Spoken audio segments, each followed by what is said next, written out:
Hello, ladies and gentlemen.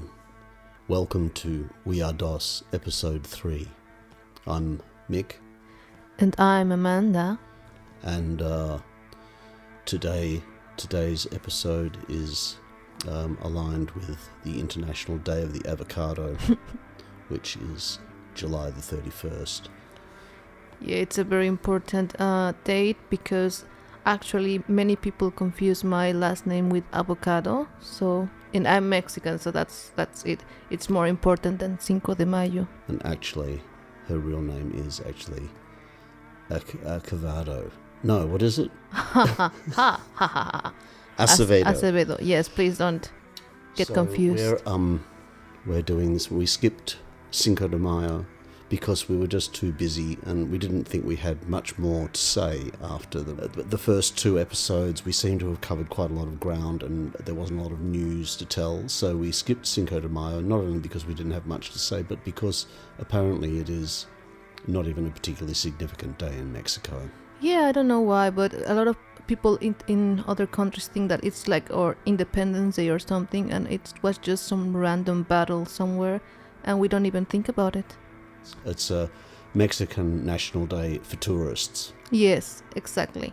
So what's more significant, apart from El Dia de los Muertos? Muertos, sorry. It's okay. What's the actual Independence Day? 16th of September. There you go, people. And our there's another important one in the 10th of November, but I can't remember the... Well done. Yeah, so great. Cinco de Mayo, insignificant. We skipped it. Yeah. Here's episode 3, dedicated to the avocado. Oh, revolution. Sorry, my brain is slow. The revolution, was that 1910? Yes. So, ladies and gentlemen, on March 28th, Golden Mirrors, our most recent album, was released. A collection of our interpretations of Jackson C. Frank songs, Volume 1 in the Uncovered series. Yeah. And so what can you tell us about that, Amanda? Well, the vinyl is mostly available in Australia, but it will come. We will have CDs also coming around September, and there will be 4 extra tracks there, so that's really exciting. And we've been playing some shows, and we had the albums there, and we will have it in our next shows. And it's been a really great album to perform live. So. Yeah, we'll have them there in September, October when we're playing in Europe. Also, 2 of the extra tracks will probably not be streaming until the Italian compilation album comes out, which will be hopefully later in the year. But they'll be on the CD there'll be all 4 bonus tracks on the CD from sometime in September. So in this episode, we'll just talk a little bit first about the upcoming tour in September, October, and then I was going to do a deep dive into the recordings of Anita Lane and try and explain that enigmatic world. And after that, I suppose a few other upcoming things like my new band, the Saints tour I'm doing late in the year, and etc, etc. September, we're coming over to Europe again, and we're going to be in Ireland at first. We're going to be in Dundalk for these special events celebrating Conway Savage. His catalogue is finally coming out. It's been on Bandcamp for a little while. There will be a double vinyl anthology late in the year. But in the meantime, there's this special event over in Ireland, and Amanda and I will be there singing some of the songs, I guess. Yes. Then we'll do our own show there too, I believe, on around the 14th of September. And then we've got 6 of our own shows in Spain and also 2 in Portugal, special things that we're doing together with Mazgani. So that'll be really exciting. That's the 1st and 2nd of October. Yeah, that's really good. Yeah. So I know. a bit of a deep dive into the recordings of Anita Lane. But I don't think... I'm not going to talk about her involvement in my Gainsbourg recordings during that. I'm just going to try and concentrate on her releases that were under her own name. Perhaps some other time I'll do a bit of a deep inspection of my Gainsbourg experiment. Yeah, Anita obviously has been such an important figure for a lot of fans and people, but you have been probably the person that has been able to manage to push her to do her own things the most. So I think a lot of people will be really interested to hear a deeper dive into it. It's funny because I suppose we were kind of like best friends for a really long time. Yeah. And somehow I think the first recordings we did together, I was kind of in there really to oversee things, not to really be doing it. But I'll explain that when it's the moment. So how was your first collaboration, or how did it start? Well, I guess we were. She was writing a lot of lyrics with Nick, obviously, and was around. And the first thing was really just the couple of songs we recorded with the birthday party in Berlin. Must have been in the second half of 1982, and we did "The Fullness of His Coming," which she'd written with Nick, and another song called "I Killed It with a Shoe," which she'd written with Roland. And we recorded those two songs in some small studio in Berlin, and I was playing drums, and that was the first connection. Yeah. So, and that song, well, "Fullness of His Coming," ended up on the first album. So I think probably the first solo album she did was, or like EP, was Dirty Things. So who was like behind it, or how did it got together? I mean, no one was really encouraging Anita to pursue her own career. So for some reason, she'd hooked up with Chryslo Haas, who was the kind of mastermind of Liaisons Dangereux, and he'd also been in DAF, Deutsche Amerikanische Freundschaft. But he was a kind of an eccentric genius who was his own worst enemy in some ways, because he would just destroy his own work quite often. We were friendly with him, and Anita was kind of hanging out with him at different times, and he just concocted an idea of doing these recordings with her. But Chryslo was very much loved by Daniel Miller of Mute Records. Yeah. So Daniel was excited at the prospect of Chryslo actually doing something, and encouraged this venture. Knowing the unreliability of Chryslo, asked me to go into the studio to oversee what was happening. Of course. And to make actually, my brief was to make sure something was happening.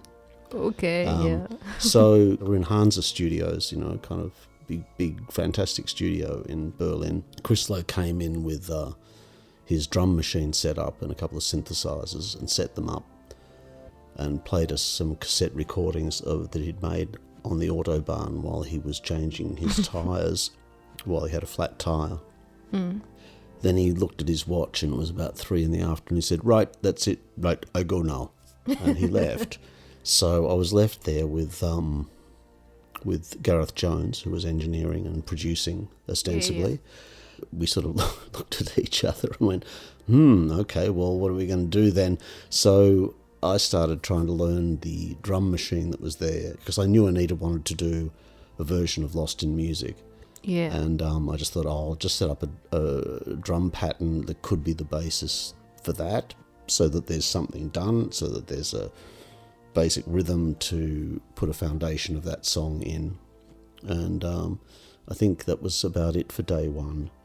And I think day two we went back in, and Nick was there with Anita, and they were writing this song, which was "I'm a Believer." And it was just the basic chords, and Anita had these words, and they kind of went through that, and I just listened to what they were doing and thought, it sounds kind of interesting as a basis of a song. But then Nick left. There was also this bass line that Barry had that I think had already been stolen by Nick for Knockin' on Joe, which I then decided that I would use.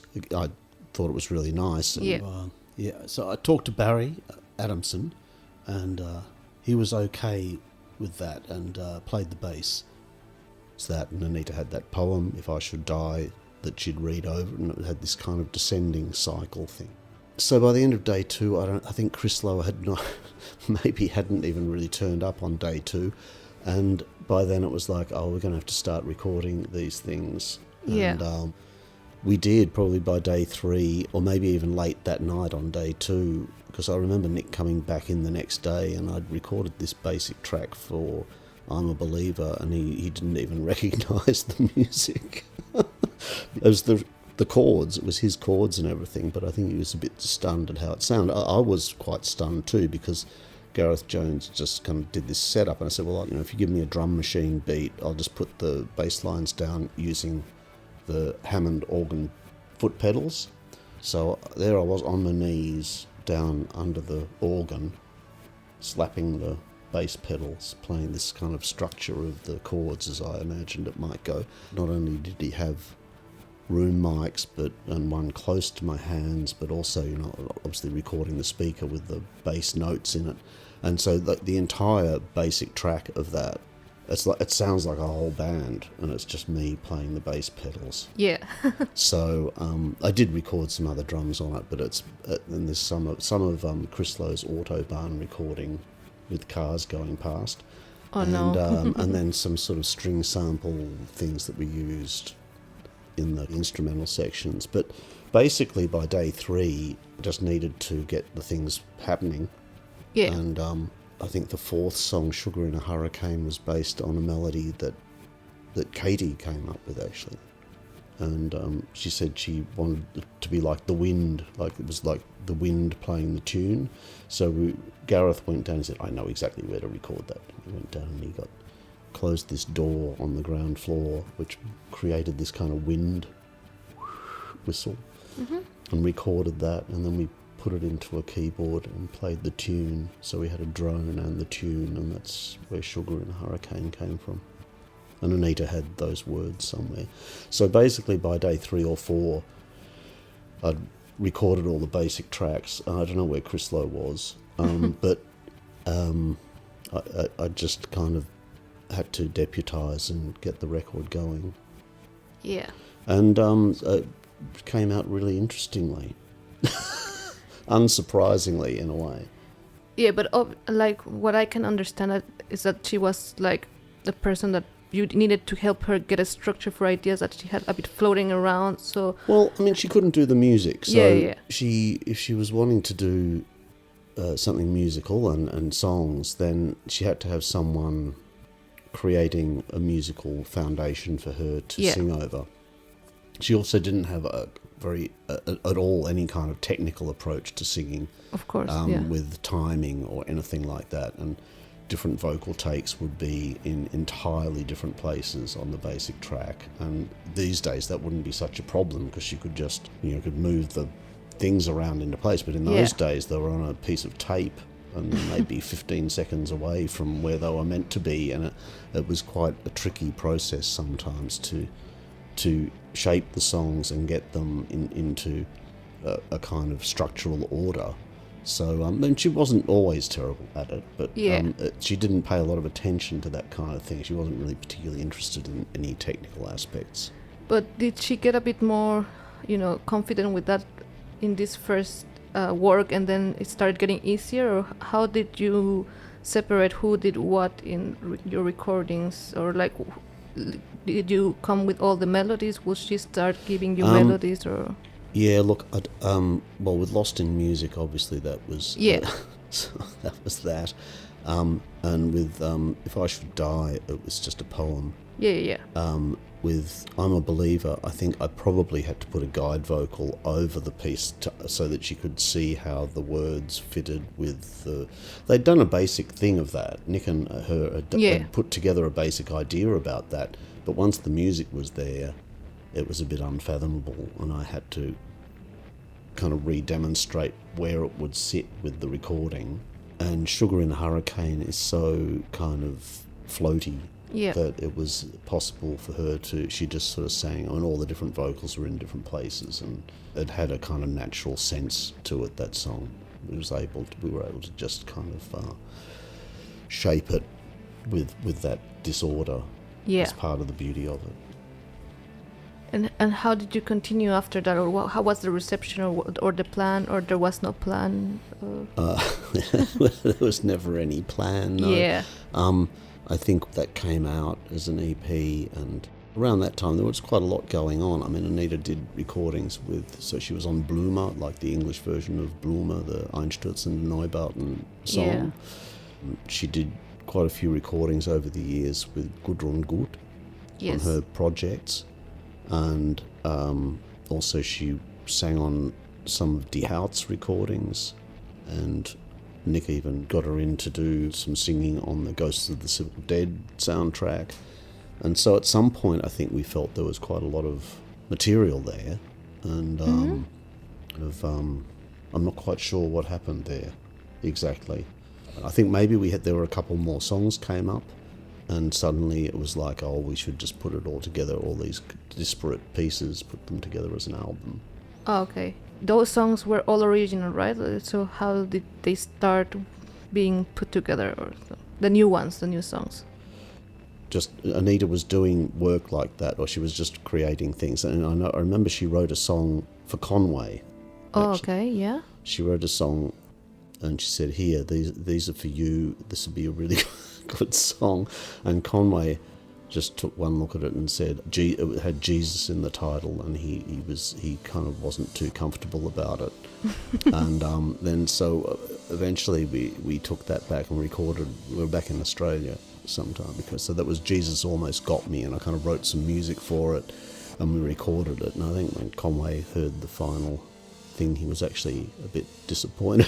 He didn't do anything with it, because he kind of really liked it, and it was a bit countryish. I guess Anita's idea was that it was a bit like a kind of country song, so I kind of wrote the music so that it was a bit like a country song. The other one we had was The World's a Girl, and I'm not quite sure where that came from. We just wrote it together, which was quite unusual. I think she just had the words, and I probably just put them to the music. So then we put all that album together, and it was, it really is like a big compilation of all things that had happened with Anita being involved with recordings and different artists across like 10 years, but a really large proportion of it was stuff that we'd done together. So that's great. And you also did the videos and everything together, right? Yeah, we did. Well, actually, I didn't do the Jesus Almost Got Me clip. I think John Hillcoat shot that. I did the one shot in Morocco for The World's a Girl. Yeah. Just on a Super 8 camera. I borrowed a really good Super 8 camera off Uli Schuppel and shot it down there. And it's one of my few videos that came out the way I wanted it to come out. Oh. Oh, no, that's not true. There's probably a few other ones too, but I'm always working on zero budget. I've never been a kind of budgeted video director, but I've made a lot of videos for people, or for myself, the projects I'm connected with over the years. So yeah, so when you finished this project, obviously there was a really big time gap for the next album. So what was happening then, and what was the reception at the time of the first album? With someone who's not a prolific artist, and someone who doesn't have a particular career direction, large gaps in time can occur quite easily. The first album, I really can't remember how it was received. I think people found it really, really liked a lot of the songs and were interested in it. But it's hard to know, and I'm a bit oblivious to that kind of thing in general, what people think about stuff. But there was never like a proper tour or anything for that, or were there a few shows? So no, Anita had a complete phobia for playing live. Yeah. And no real interest in doing it. She tried to do some shows, actually with Liaisons Dangereux. She did some. She went on tour, and she was probably drinking and doing all sorts of stuff. Yeah. And probably got drunk. And I think they went to the Netherlands and did some shows in the Netherlands. And she had one review that described her as a professional song assassin. Oh my God. Okay, that makes me feel better about lots of things. Which I'm sure she was. She wasn't doing what the Liaisons Dangereux fans probably wanted her to be doing. Oh my God! But anyway, I can sympathize with such comments, and seeing that someone like her, who has been so loved and respected, got such negative comments, makes me feel that it doesn't really represent the impact the music is having at all. So, I can sympathize. And she did go on tour with the Die Hout kind of rolling review where, with Lydia Lunch and Kid Congo and all those people, and she was performing the Subterranean World song with Blixer. Yeah. And so that was quite a thing that she actually did that, because she was very, she had an aversion to live performance, that's for sure. The time that went by, I don't know, I think just time went by. There were a lot of things about people finally getting to the other side of drug addictions and stuff like that going on, and geographical dislocations and all sorts of stuff. And, actually she was having kids, so she already had one child. Yeah. She already had Rafi from 1990 or something. And then she was in Morocco, and we shot the video for The World's a Girl in Morocco.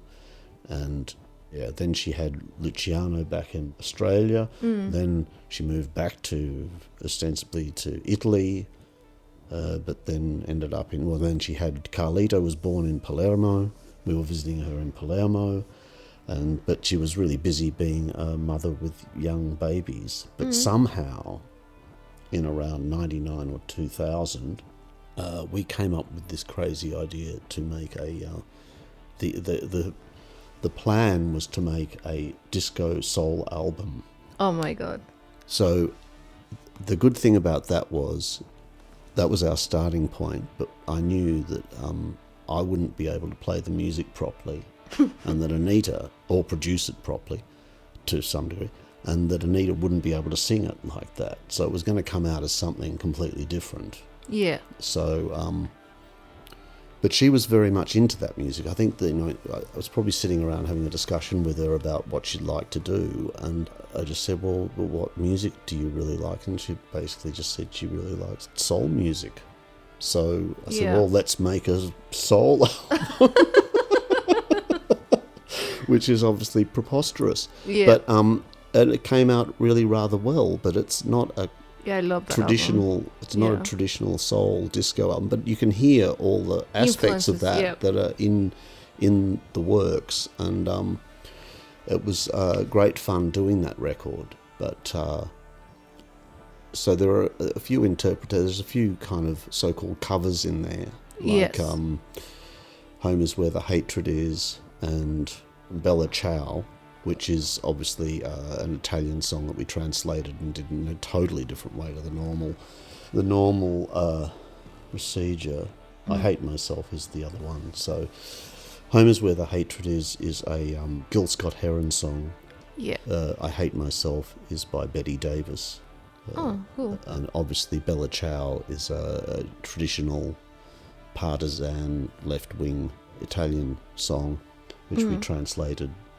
Apart from The Petrol Wife, which came through a very different source, through Johnny Klimek and Tom Tikwa, and this film that it was recorded for.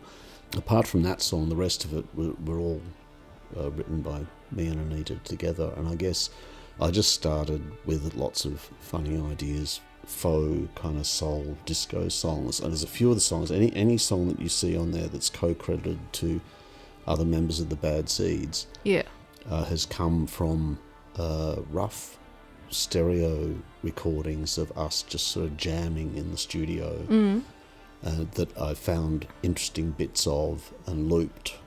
Yeah. So there's some Thomas Weidler drumming, but he wouldn't have even... He wasn't even aware that he was being recorded.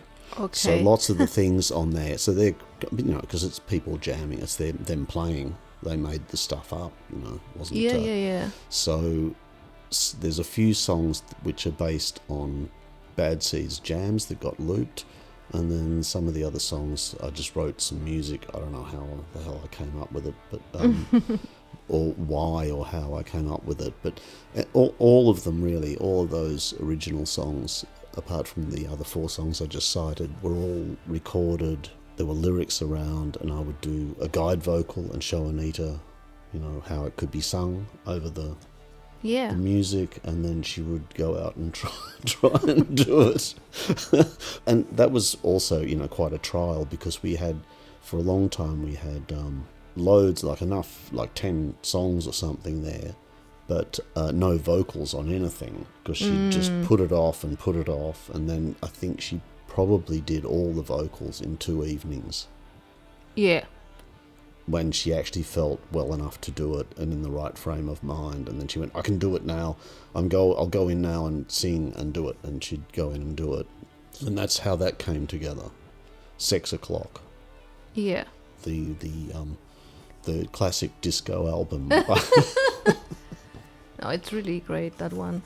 So I'll let the credits reflect a sort of broader collaboration, but I was almost always tasked with making the foundations of the songs, and to a degree that was a deliberate decision. I didn't want to seem like some kind of puppet master and like it was my record and Anita was just a silly ingenue type person, and it worked. It focused things away from who'd created whatever and focused it on Anita's work and her presence. So I'm glad I did that, but I produced and arranged the whole thing basically. Just when it was finally reissued on vinyl, because it fell into that gap where no vinyl was produced. There were 3, 4, 5 years or so where vinyl was really not being manufactured as a matter of course. It was reissued a few years ago, finally, on a vinyl version. And when we came to that, I actually left The Petrol Wife off because it was kind of the one outlier track that didn't belong. It wasn't part of this kind of soul disco concept. And also we needed to leave a song off because it didn't all fit onto the vinyl. So unfortunately The Petrol Wife was left off the vinyl version. But anyway, it's still on the CD. It's still streaming, whatever. So nothing ever happened after this album, right? So why was it the last, and what was the discussion around it? Or yeah, well, there were a couple of things. One was that I'd invested a huge amount of time and energy into this project. At the time of the recording, my son Solomon just was a baby, and so things were kind of complicated. Anita was in Palermo, I was living in Melbourne again, and I had a lot of other projects going. The Bad Seeds kind of started happening again. Yeah. And I had other things I was doing, and it came to the release of Sex O'Clock. Mm-hmm. And someone at Mute Records asked Anita, well, is Anita going to be available to do any press and any promotion? And she just said, no. Oh, no. She would not do a single interview or anything. So I basically saw, I know there's interest in the record now and it's kind of survived and people love it. But at the time when it was released, you can imagine with no promo, no nothing, it just kind of disappeared almost immediately. In terms of being a new release, there was no vibe around the record. There was a very little kind of awareness about it. And I think one of the reasons I didn't prioritise going back to do another record with Anita was because it was, I loved the record and I would have done something eventually if the thing was right, but I think I just chose to prioritise things that might get a little bit of attention outside of our own kind of listening space. Yeah. Which is, I make these things for myself. I wasn't disappointed or angry. Yeah. It's just like a practical thing that it was like, well, I've got these other things I'm also working on. Maybe I would just prioritise them more. And anyway, then the next idea that Anita came to me with was after she did a bit what became a B-side on one of the singles up at Byron Bay with Tex, because she'd moved back to, and she was living in Byron Bay, and she was sort of went out to Tex Perkins's place up in the hills there, and with Murray, his friend Murray, and they recorded this song called The Wildest Dream. Yeah. And I don't know, they were up there playing away, and she called me and she said, Mick, I've got the idea for our next album. Oh. It'll be like an album inspired by the Eagles. Jesus. And I just said, well, Anita, you might be doing that with someone else. Oh, no. Because, I know how you feel about the Eagles. I don't want to make music like that. So as a starting point, it wasn't very inspiring for me. At least soul music I love, and disco at least I can find enjoyable or funny.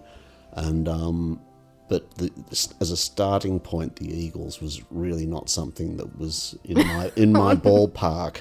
So unfortunately, that also stymied further discussions for some time, and by some time I mean many years. Yeah. And eventually it just didn't, I don't know, there was just other things going on, and it just never happened. Yeah. And did she ever continue doing, maybe not music, but any artistic work that, you know? Oh, she was always doing visual art, and she was always writing, and she was, she was kind of an ideas person. And, for me, ideas are the most important things. Yeah. The good idea is the most important starting point. You can kind of do all sorts of things you like and make music and write songs, but if there's no real idea there, then it's just like bits and pieces of stuff.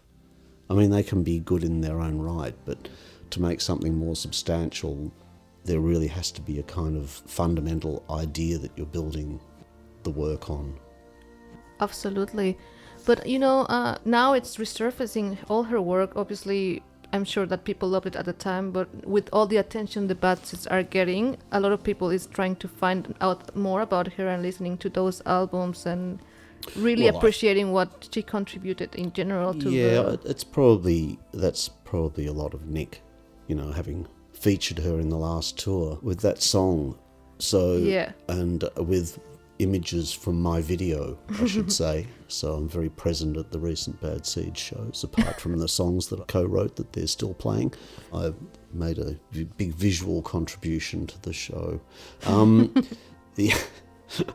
I couldn't care less about that. But I understand that there's that has created more interest in Anita in her own right, the people realising that she was such a huge figure for Nick, and people from now, the kind of more recent fans, wouldn't have known about that, but she was obviously a major figure there for us through all those decades, and I think probably they're a bit impressed that for Nick she was still really important in that way. Yeah. I could go through all the albums and tell you which songs I think are just about Anita again, and they just kept happening right through. Yeah.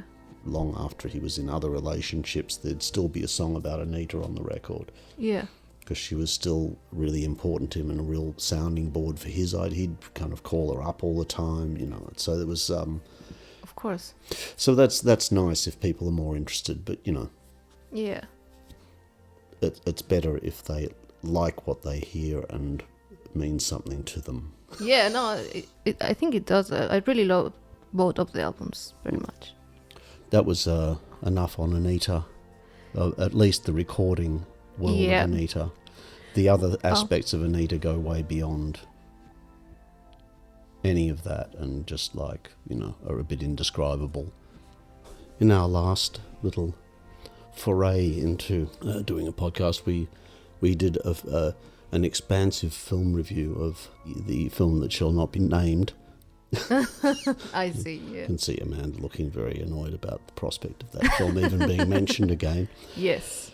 And some people seem to enjoy that, but we haven't really been watching a lot of films lately. I haven't been going to many films. We saw the Dylan film, which I don't really want to go into because that's just too much of a minefield, really. Yes. It was very entertaining. We also saw a couple of films in our way to Europe in the plane. I sort of made Mick watch Wicked with me, and he has a very interesting perspective about it. Oh, okay. Well, we watched a few things on the plane in sync, like Wicked. What were the other ones we watched? Purple Rain.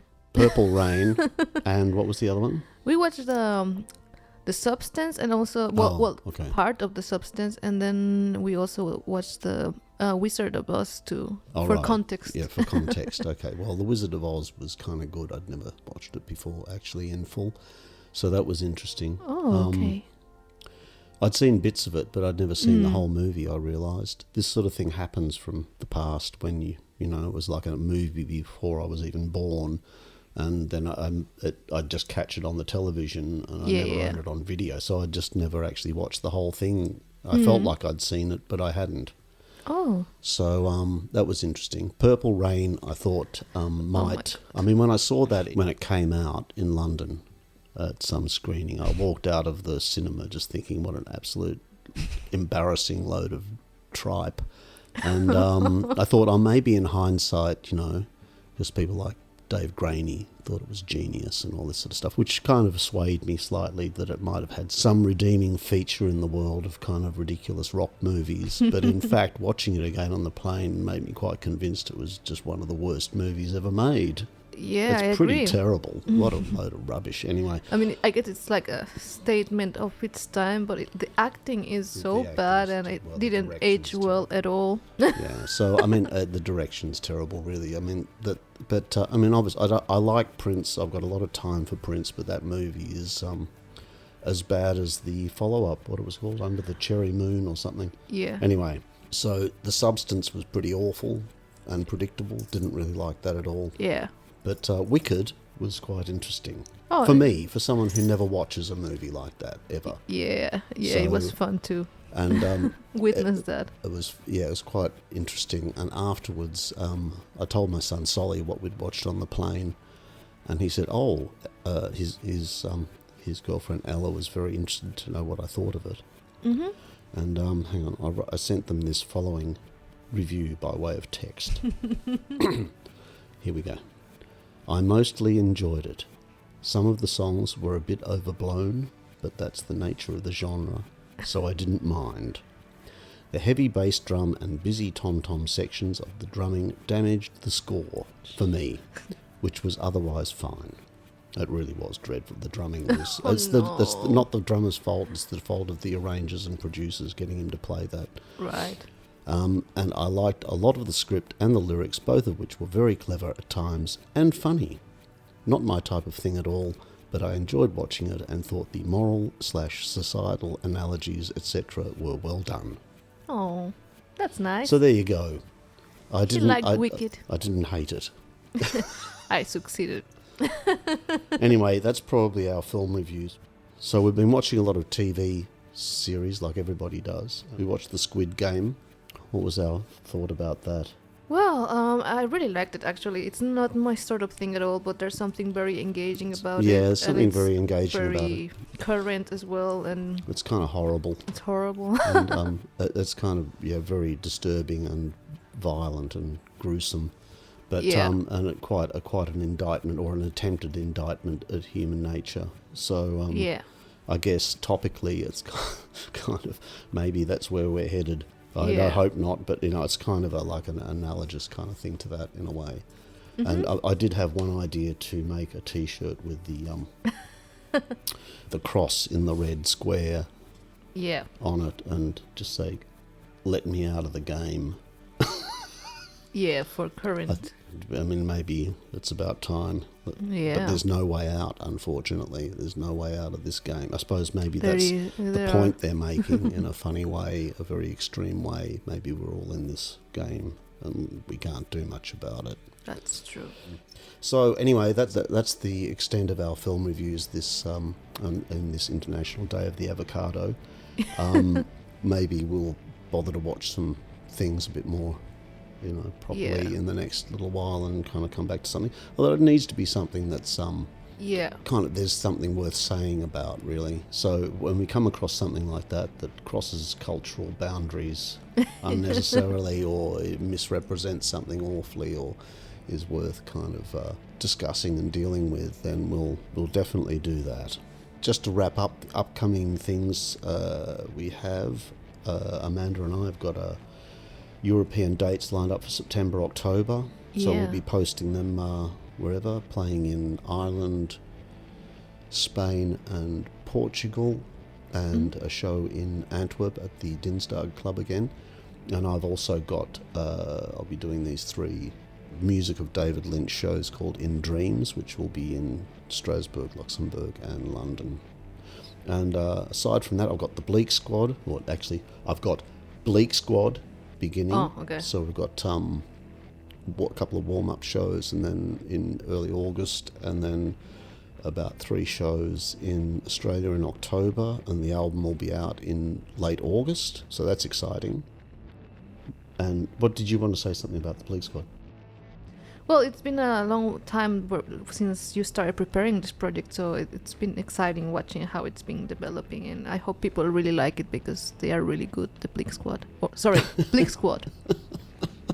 Yeah, well, it'll be interesting to see how it transitions to being performed live, but it's the rehearsals are sounding good. They're quite complex to learn all the stuff that we just did in the studio, but it's sounding really good, I think. There's great energy there, so people seem to be responding to it really positively, so you make your thing and then you put it out there and who knows what it means. There is no plan. I never have a plan, particularly. So in November, then the Saints are going on tour in the US and to the UK and a couple of shows in Europe. Stockholm, Malmo and Berlin. Apart from that, it's just the US, and New Zealand as well. So we're basically starting last week of October through to the end of November. We've got basically a US and UK tour with a few other shows. And that should be very exciting and exhausting. But in the middle of that, during that tour, I have my first ever solo shows in the US, which I'll be playing with Jim White and Ed Cooper on a bill with them in LA and New York, and those shows will be announced quite soon. Yeah, everyone, please go and see him. It's going to be very exciting that he's going to the US. And Amanda can't join me. I cannot, sorry. Because she won't have a visa. In fact, No. I don't know if I'll have a visa. Fingers crossed. The way things go, but the way things are at the moment. But hopefully they give a scumbag musician artist like me, who is basically pretty left-leaning, a visa to come and visit their newly reconfigured Project 25 state and let me in to play some music and express myself about topics non-political. Anyway. Yeah, and I'm sure if you will have a record with you and sing some of the songs, then it will be great. I will attempt to incorporate something from all of my releases. Lovely. And our releases. Aww. And whatever I can incorporate that makes sense, because I've never played a solo show in the United States before, so that'll be very interesting. Also, we just wanted to mention the birthday party website and etc. that is up and running, and we'll be keeping updated with things. Yeah, I mean, I think you need to mention that we actually made it a bit more modern, because the old website was a bit what's the word? Dated? Yeah, dated. And it's a bit more modern now, and we're trying to keep up some social media going. It's still being, constructed and stuff, but we did do a whole merch thing with this company, and then they just kind of produced what was pre-ordered and then seemed to stop, so I didn't quite understand that. But hopefully we can make t-shirts and so forth available, and other material, interesting birthday party stuff available over time. Yes. And we'll be keeping the old jalopy on the road there. Okay. Thanks, Amanda. Thanks for listening to me waffle on as usual. Of course. It's really entertaining, always. I'm glad you think so. Yeah. And lovely to have you here, helping me along. Yeah. So thanks for listening, and we'll see you. The next one will be the next Dia de los Muertos. See. In early November. Okay. Hopefully. Bye. Thank you all. We are DOS. Oh, yeah. We are DOS. Oh, hang on. What would it be? We are DOS, and you are not. Thank you for listening. We are DOS, and you are not.